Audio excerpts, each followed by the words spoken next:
Earlier this week, I went shopping with my wife as she wanted to get a dress for my son's upcoming wedding. Let me say that before I tell you about the day, Debs hates clothes shopping as much as I hate shopping full stop.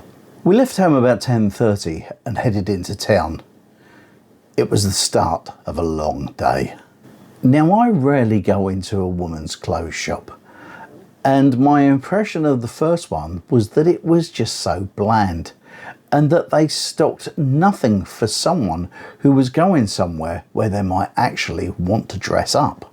I tried to be helpful when Debs asked me about the clothes, but to be honest, nothing really looked dressy, and I found myself drifting away mentally. We went into the second shop, and it didn't improve much. After our first trip to the dressing room, which was to be the first of many that day, Debs didn't look impressed.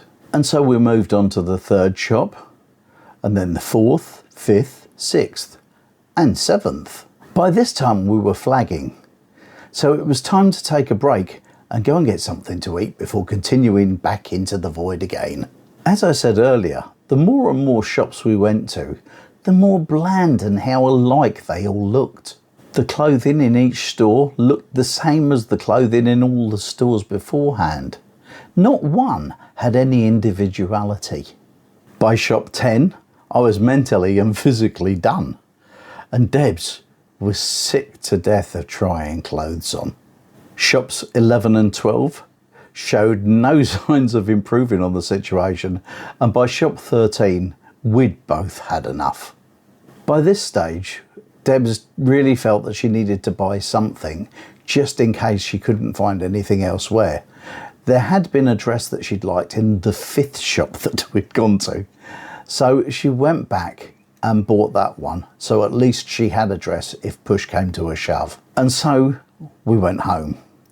By this stage my feet and my back was aching from standing around all day, although that day seemed like a fortnight. I checked my walking app and found out that we'd walked 4.23 miles, or in layman's terms, it was 9,929 steps. And so yes, she does have a dress for the wedding, but this weekend her two daughters are coming from Kent and Essex to take her shopping again in the hope that she'll find something that she liked, because apparently I was about as much use as a chocolate teapot.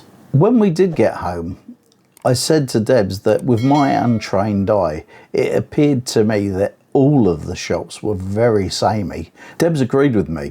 Now, Debs works in a charity shop, and she says the reason that they do so well selling clothing is that people are buying something a little different than what's in the mainstream shops. And she says that the reason they do so well selling clothing is because it's second hand, and they're buying something that's just a bit different than you'll find in any mainstream shop. Ladies, I have a newfound admiration for the effort you have to make when you go out looking for something nice to wear. As for me, I'll just pop to the shop and find myself a shirt.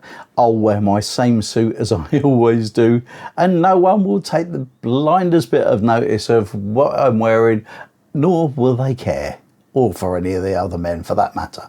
Is it just us that goes through days like that, or have you had the same problem when you're shopping? Please feel free to go down there and leave a comment and let us know. If you've liked this video, don't forget to hit that button.